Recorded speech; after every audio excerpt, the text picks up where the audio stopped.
Alors, à vous entendre parler, on a l'impression que vous parlez d'un vécu, d'une vie de femme d'entreprise qui a décidé de se, de se transformer maintenant en celle-là qui va tirer les porteurs d'entreprise et les porteurs de projets comme des chefs d'entreprise. Parlez-nous un peu de vous et vous allez également nous dire pourquoi est-ce que vous avez choisi d'appeler l'entreprise Startup Mama. Pourquoi pas Startup Papa?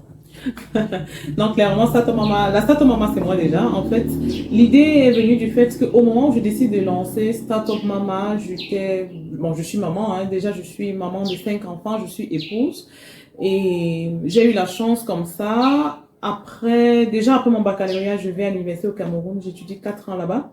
Et après ça, je vais en Allemagne. Sur place, je renforce ma formation. Je me spécialise en marketing et en stratégie d'affaires.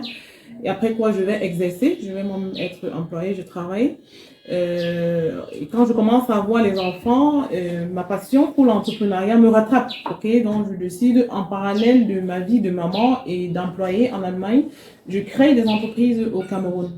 Et c'est comme ça, je me rends bien compte que quand les enfants arrivent, ça devient compliqué. Ça devient compliqué de manager le foyer, de manager son boulot qu'on a et de gérer les entreprises qu'on a créées à l'étranger en plus. Donc, c'est un gros challenge. Bon, heureusement, j'ai la formation qui va avec, mais même jusque-là, c'est quand même difficile. Ok, autour de moi, comme ça, j'ai des mamans aussi qui m'approchent et qui me posent la question, savoir comment tu fais pour t'en sortir avec ça. Moi, on aimerait bien pouvoir créer même une petite activité à côté de la famille, même sans avoir notre boulot, mais c'est quand même difficile.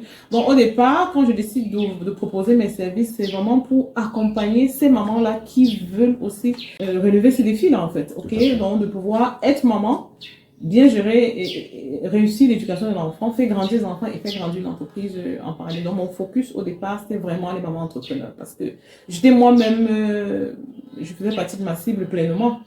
Donc, maintenant, avec le temps, depuis 3 ans, Startup Mama existe au Cameroun. J'ai décidé de rentrer m'installer au Cameroun où j'ai ouvert un bureau physique au Cameroun. Et là, depuis ce moment-là, on s'est ouvert à tout le monde. Donc, désormais, on n'accompagne plus que les mamans entrepreneurs. On s'est ouvert à tous ceux qui ont un projet d'entreprise parce que chez nous, c'est le conseil, c'est la stratégie qu'on vend en fait.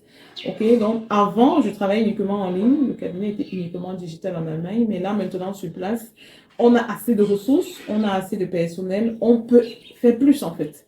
Ok, donc aujourd'hui, Startup Mama, le nom est resté, mais le service s'est élargi en fait. Et la cible aussi s'est élargie.